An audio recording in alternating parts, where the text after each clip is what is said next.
Você tem ouvido falar em noticiários, jornais, TV, rádio sobre assassinato de homossexuais? Já sim. E o que você pensa disso? Eu acho que tem mais é que assassinar mesmo. Isso, e a sua opinião não é de Deus. Isso não é de Deus. Escolhe. Isso não é de Deus. Isso não é de Deus. Isso não é de Deus. Eu vou chamar a polícia. Pode chamar a polícia.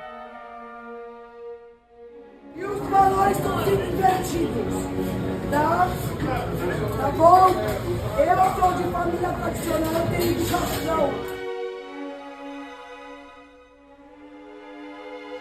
Todo homossexual has got a reservation in hell. Tem uma reserva no inferno. Every lesbian toda lésbica has got a reservation tem uma in hell. reserva no inferno. Every transgender todo transgênero has got a reservation tem uma reserva no inferno.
Quando eu engravidei,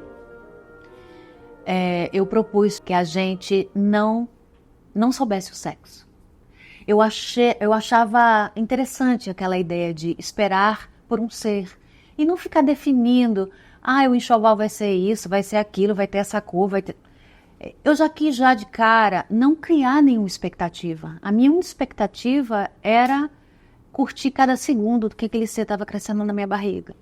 O sonho, né? Aquela coisa, primeiro ultrassom, descobri que era menina, e fiz um enxovalzinho todo rosa, e o quartinho, então você tem sonho, e todos os filmes da Disney, de Cinderela, de Príncipe Encantado, tudo isso fui criando, né, passando para ela. A família fez um bolão, né? Vai ser menino ou vai ser menina, e menino ganhou. Teve só uma pessoa da família que disse que ia ser menina, a tia. E quando veio o bebê, veio, né,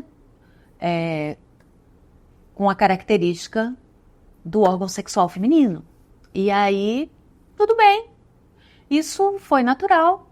Nosso filho cresceu tranquilamente, sem nenhum questionamento. Uma criança, até então, como todas as outras. Ariel sempre foi uma criança muito, muito criativa, muito alegre. E enquanto criança, a gente morava numa chácara na época e Ariel sempre preferiu brincadeiras que fossem tidas mais para meninos. Eu sempre falei para a Miriam assim, ela tem muitos traços femininos. Né? Mesmo antes da declaração de que seria gay. A Alice tem muitos traços femininos, então isso ainda não acabou. E o fato dela ser uma menina que andava muito com os moleques, que gostava muito de esporte, andar de shortão, andar de botina, de tênis, isso nunca me despertou nenhuma assim, uma dúvida, uma curiosidade a respeito. Eu achei sempre muito normal. Para mim era até melhor, porque eu não gostava das menininhas que andavam de minissaia, de vestidinho curto, de roupinha assim muito desconfortável. Eu sempre vestia a Gabriela, sempre mesmo assim, para brincar com os moleques. Mas quando foi chegando o período da pré-adolescência, a minha filha começou a ficar mais entristecida, mais isolada. E quando a gente tinha eventos, um casamento, que aí eu falava, olha, agora precisa usar um vestido, é uma festa mais formal. E isso era de grande sofrimento para Ariel. Não queria, relutava muito. Nosso filho cresceu tranquilamente, sem nenhum questionamento. Uma criança, até então, como todas as outras. A grande mudança que houve foi que nós mudamos. A gente morava no Rio, nós mudamos para São Paulo em 2019 e em 2020 veio o primeiro questionamento dele. Eu não fingi que não via, eu realmente não via. Eu não tinha essa, vamos dizer assim, malícia, ou contrário de malícia, inocência, não sei. Realmente. Então, o dia que eu a vi, a primeira vez, com a namorada, foi um choque para mim. A minha filha, na verdade, primeiro, com 16 para 17 anos, se entendeu como um jovem gay, como um adolescente gay, e se declarou para a gente com essa idade. Mas ele se declarou num dia e no outro dia foi para a escola de Sombra Verde. E o meu coração ali apertado, preocupada com o que podia acontecer com ele, né? Na época ele, mas ela se entendia como um jovem gay, mas sempre com signos femininos. Gostava de maquiagem, gostava de usar saia, fazia teatro, então usava saia, gostava de usar brinco, sempre se identificava com signos femininos. E eu não entendia. Aí eu até pensava, com relação, né, à orientação sexual, pensei, talvez Ariel vai ser uma pessoa lésbica, né? E esperei, né, que me contasse. Aí até que um dia chegou e me falou que era bissexual. E aí eu falei, então é isso que está te causando sofrimento? Não, então fica bem, não tem problema nenhum. Mas aí não, né? Aí Ariel falou que não era apenas isso, tinha algo a mais. Eu não levei muito a sério quando ela disse para mim, porque eu até então não tinha visto, né? Eu achava que era uma brincadeira, eu achava que a Gabi queria ser aceita no meio só. Que era um grupo muito grande de amigas, assim como ela mantém essas amizades até hoje, né? Então, eu para mim achava assim, a Gabi encontrou o seu grupo, né?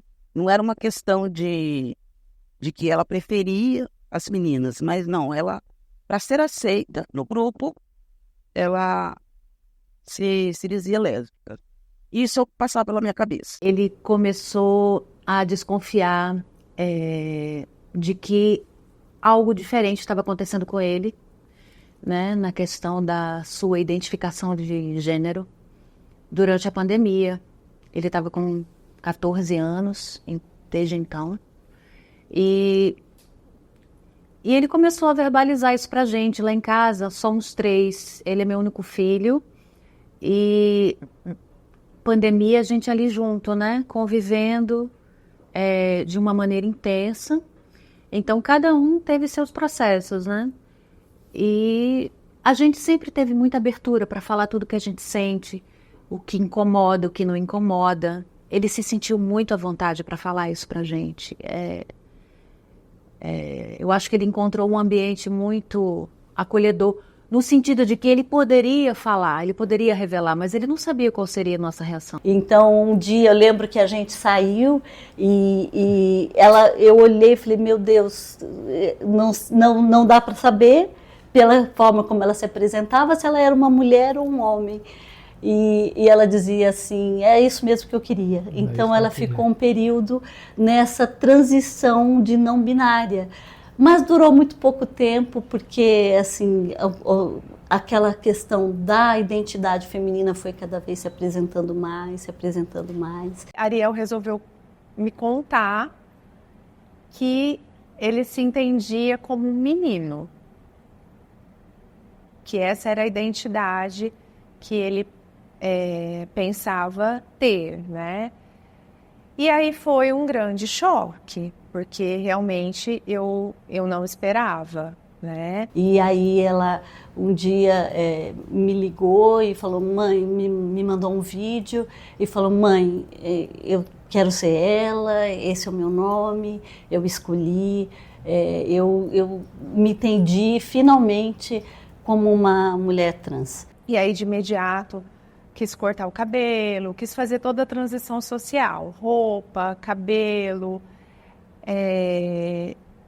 e eu sabia, né, que isso iria trazer, né, mais conforto, ia devolver talvez a alegria, né, de ver a vida, mas para mim também era muito difícil.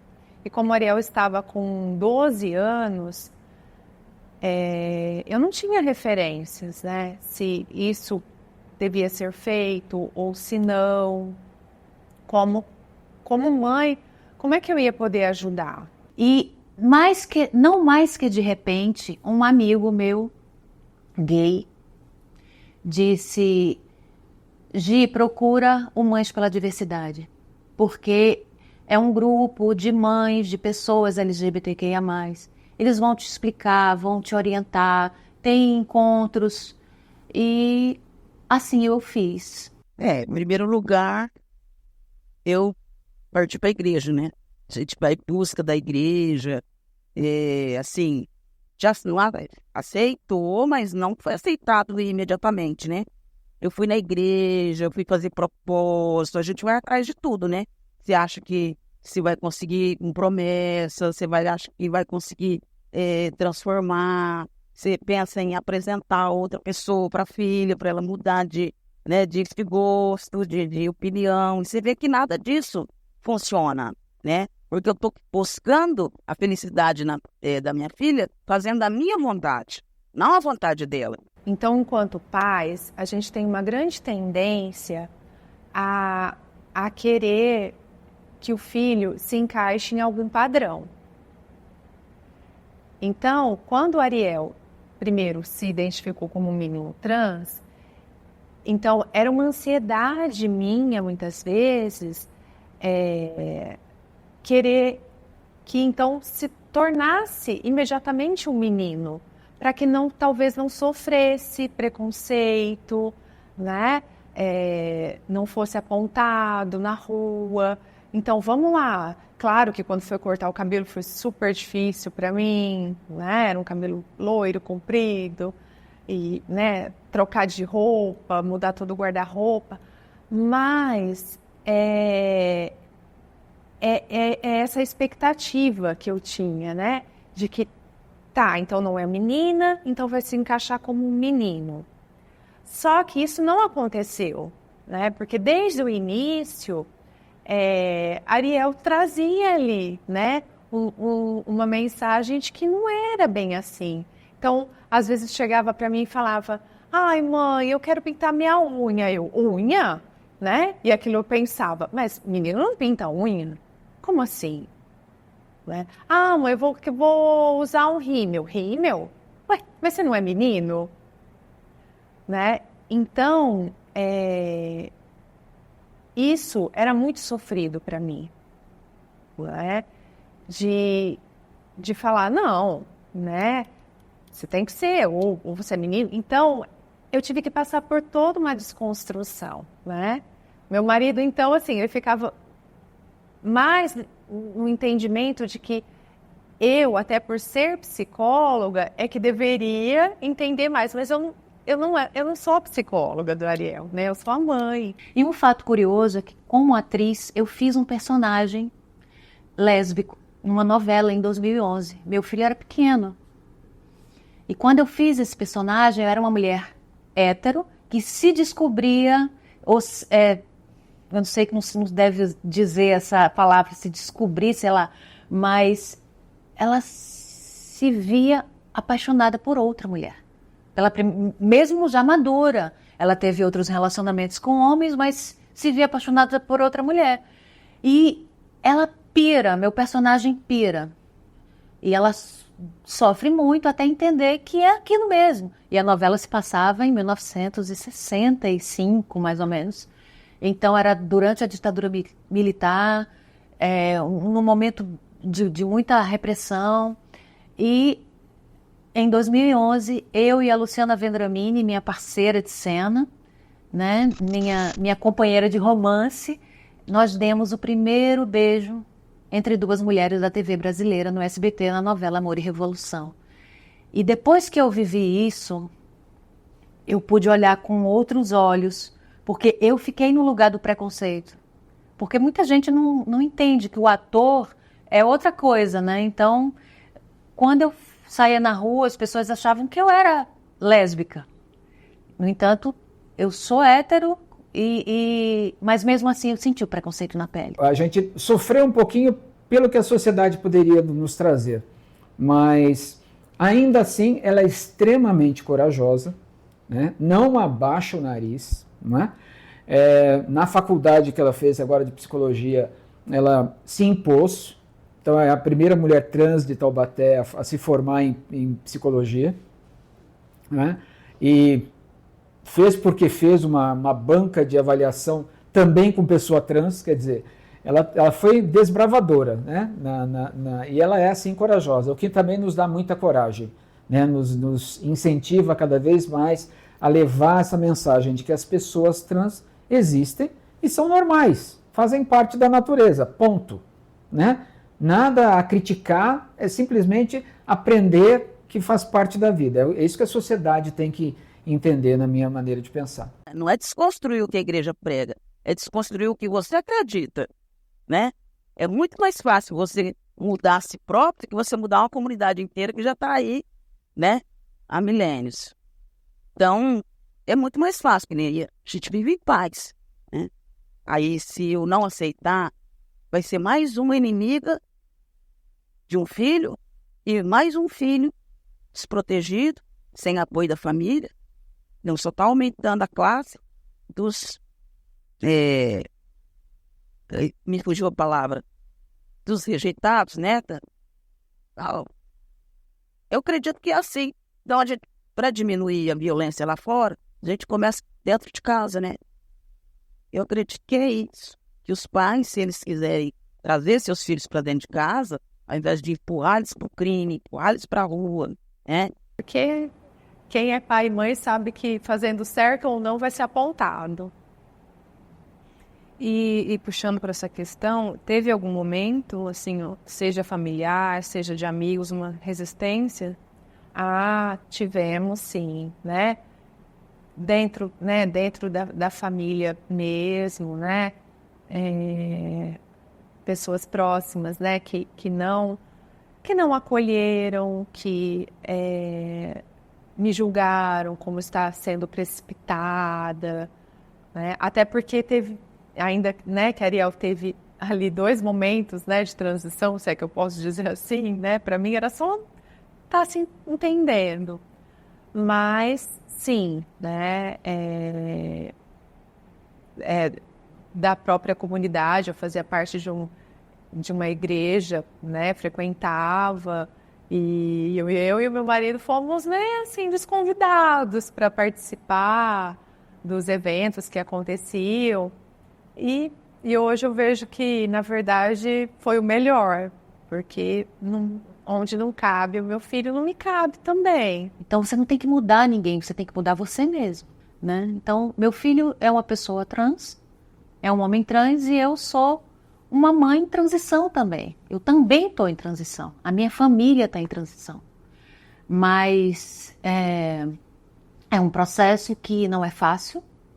E eu sei que tem pessoas que são muito rígidas em suas convicções. Mas eu também, como eu falei, o fato de eu ser espiritualista me deu suporte, me deu abertura para me debruçar sobre isso. Se eu tivesse uma filha bailarina ou uma atleta, eu ia querer entender tudo daquilo. queria saber, queria aprender. Falei, eu tenho uma filha trans, eu tenho uma filha LGBT, então eu vou estudar, eu vou aprender, eu vou conhecer esse mundo, eu vou procurar outras pessoas, eu vou curar. Eu fui boizinho de presépio durante muito tempo. Eu fiz 60 anos agora. Estou ainda aprendendo muita coisa, mas eu sinto que eu desconstruí muito, a partir do momento que eu fui atrás disso aí. De pensar com a minha própria cabeça e não com a cabeça dos outros. Né? Porque a hora que você abre o seu olho, você assusta. Porque você tá, nossa, mas não era desse jeito, eu achava que era. E eu estou aprendendo bastante ainda. A gente nunca para de aprender, né? E eu aprendi muito dele. Em poucos anos. A gente passa a maior parte da vida da gente errando. Aí quando você aprende, você tem que correr, colocar em prática e passar isso para frente logo, porque tem menos tempo de vida agora do que eu já vivi, né? A gente conta assim. Então, eu hoje analiso que meu filho me deu uma oportunidade de sair da minha zona de conforto. E eu digo com muita certeza que eu sou uma pessoa melhor hoje, uma pessoa melhor. Porque meu filho me fez enxergá-lo e me fez enxergar todas as outras pessoas de uma maneira diferente. E eu sinto muita tristeza de ver como a comunidade LGBTQIA+, sofre preconceito, principalmente dentro de casa. E eu tenho certeza disso, que é no seio familiar onde a gente tem que dar o maior exemplo, acolher o nosso filho, porque o mundo, é mais difícil mudar o mundo, mas a gente tem todo o poder sobre nós mesmos. Então a gente pode mudar. Então procura terapia, procura dividir as tuas inquietações. É o conselho que eu dou para as pessoas que descobrem nesse lugar, né, de parente, de amigo, de uma pessoa LGBTQIA+. É difícil porque você, como mãe, você não consegue entender muitas vezes. Né? Claro que a gente sabe que cada um tem o seu tempo, tem o seu processo, mas ver o sofrimento, ter um filho às vezes expulso de casa, como já aconteceu, da gente, né, ter que socorrer, amparar um adolescente porque a família colocou para fora de casa. Isso é muito triste, né? Muito triste, porque todo o meu esforço é para tentar trazer para aquele pai, para aquela mãe, né, um tio, um avô, que ele precisa, né, dar o apoio para o seu filho, mas que às vezes a gente não consegue. E isso é muito triste, muito sofrido. E eu trabalho numa Espelho da Diversidade no acolhimento de outras mães e de outros pais. Então, quando a gente acolhe que o pai e a mãe está um pouco preocupado, assustado, né? Como o Alberto falou, a gente vai perguntando, mas assim, por que você está triste? Né? Por que você está preocupado, com medo da sua filha, do seu filho ser uma pessoa LGBT? Ela vai sofrer. Ela não vai sofrer na escola, ela não vai ter emprego, ela pode sofrer violência, e é verdade, né? Nós temos mães, pela diversidade, temos mães que os filhos sofreram violência. E então aí a gente vai conversando e vai falando assim, mas então seu medo, a sua preocupação, a sua dificuldade não é com seu filho, não é com a sua filha, não é com o seu filho. A sua preocupação é com a sociedade. Eu não tive medo, eu continuo tendo medo, né? O medo que uma mãe, um pai de LGBT tem é da violência, né? É do seu filho, né, sofrer qualquer tipo, né, de violência física, psicológica, de não ter a sua identidade, a sua orientação sexual respeitada, né? Agora, né, Ariel tá estudando fora. Então, eu sei que que é uma preocupação que vai um pouco além, se não fosse uma pessoa LGBT, né? A gente sempre orientou para não andar, né, em lugares onde ela fica sozinha, que não tem onde ela possa pedir um socorro ou andar a pé. Então, eu não sei se isso serve de proteção, mas a gente sempre orientou assim. Mas, nossa, quando ela viajou para São Paulo, que ela teve que descer no metrô, que ela teve que tomar um táxi, eu e o pai dela ficava com muito medo dela ser agredida, dela ser perseguida na rua, né? Não tem como. A gente vê aí, né, os índices. Somos, né, um país que mais mata, né, pessoas trans. Então, isso é assustador. Mas o que eu costumo sempre falar é que a minha forma de lidar com esse medo é gritando para o mundo que os nossos filhos merecem serem respeitados, que eles têm um lugar deles, né? E que a gente não vai permitir, né? A gente vai estar sempre junto com eles, né? Porque eu costumo brincar assim em casa, que eu falo assim, que eu fui aquela mãe que não teve tempo de entrar dentro do armário, né? Então eu já saí para o mundo gritando que eu era mãe, né? De LGBT e que não eram para mexer com a minha cria. É lógico que a gente tem medo da violência, é lógico que a gente tem... Mas a gente não pode deixar que o medo paralise a gente. Vamos com medo mesmo, porque a vida é isso, né? Não dá para viver uma vida ideal sem medo nenhum que nada de ruim aconteça. Eu acho que a gente está na vida para fazer a nossa parte e a coisa mais importante é ser a gente mesmo. Doa quem doer, né? Eu espero que a gente viva momentos melhores daqui para frente. Eu realmente tenho esperança de que a gente viva momentos melhores, como família. Eu gostaria de ter tido, assim, curiosidade de conhecer a classe LGBTQIA+, antes mesmo de saber que a Gabriela era, e mesmo se ela não fosse. Eu assim, que todos os pais deveriam se informar, não só para ajudar os seus próprios filhos, ou para não ser pego de surpresa, mas para ajudar outros filhos, outras mães, outras famílias. Procurar saber, estudar mesmo, a fundo, pegar uma literatura séria, né? Alguém que sabe o que está falando, não pesquisar e ler besteira, não. E é por isso que o Mães pela Diversidade existe, né? A gente chega lá, a gente percebe que a gente não está sozinha, que a gente tem outras mães, outros pais, que têm filhos LGBTQIA+, e que amam seus filhos do mesmo jeito. A gente não pode combater a realidade.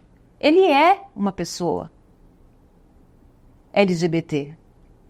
Ele é, isso, ele não escolheu ser, ele é. E ele conta com o meu total apoio. Porque quem ama, cuida, e o amor não tem gênero. Eu amo a minha cria desde que ela estava pequenininha aqui, e não importa. Eu só quero que ele seja feliz e que ele seja uma pessoa que use a inteligência e a força, a energia dele para coisas boas. É meu único desejo, sabe? Meu desejo de mãe é esse. Eu realmente espero que essas nossas falas contribuam para a mudança interior das pessoas. Porque o que não é de Deus é a violência e o preconceito. Então, o seu filho precisa do seu apoio e do seu amor, né? Porque se ele não tiver isso em casa, o mundo não faz esse acolhimento, né? Então, os nossos filhos precisam ser amados por todos nós pais, porque o mundo já vai ter uma parcela, né, de cobrança que se eles não tiverem esse apoio em casa, vai trazer, né, grande sofrimento. Então, amem os seus filhos, né? Sempre. Escute, eu falo muito isso para as mães, você já conversou, né, com seu filho, com a sua filha, ela vai te contar, ela vai te dizer o que ela pensa, o que ela sente, né? Então, é um trabalho muito, muito bonito, eu sou muito, muito feliz de fazer parte do Mães pela Diversidade, sou muito grata e acho que o nosso trabalho é árduo, nós temos que trabalhar todos os dias e temos muito para fazer, para lutar contra o preconceito, ainda temos muito preconceito, mas também é um trabalho lindo, porque é um trabalho que se multiplica, é um trabalho de formiguinha e vai se ampliando e vai se ampliando. Mães pela Diversidade hoje está em 26 estados, tem coordenação em 26 estados do país, tem coordenações, subcoordenações em vários municípios, porque São Paulo é uma realidade, né, mas o país é muito grande, então em alguns estados é muito mais forte o preconceito, em algumas cidades do interior também é muito mais forte o preconceito e a discriminação. Então, e nós estamos aí lutando nesse trabalho de formiguinha e estamos aumentando e crescendo, e espero que a gente cresça cada vez mais, né, para que a sociedade entenda de uma vez por todas, né, que as pessoas LGBTs têm família, são cidadãos, né, têm todos os direitos, trabalham, né, quando tem idade, né, estudam, trabalham, nós pais pagamos impostos, os nossos filhos quando trabalham pagam impostos, ele tem todos os direitos que todos os cidadãos e cidadãs têm, né, é uma pessoa que tem todos os direitos, né, então nós lutamos para isso, nossos filhos têm direitos como qualquer pessoa, e tem o direito à vida, tem direito ao amor, tem direito a ter família, tem direito a ter trabalho, tem direito a ter paz, tem direito de não ser agredido só porque está na rua com o seu namorado, né? Então, ou com a sua namorada, então porque está na rua, porque é vestido de uma maneira ou se apresenta de uma maneira que a sociedade entende que não é correto, não é por isso que ele tem, né, que ele merece ser agredido, que ele merece ser humilhado, que ele merece ser xingado. Não, ele é uma pessoa, né, que tem todo o direito de viver livremente em paz, né? É isso. Acho que é isso que a gente quer, é para isso que a gente luta.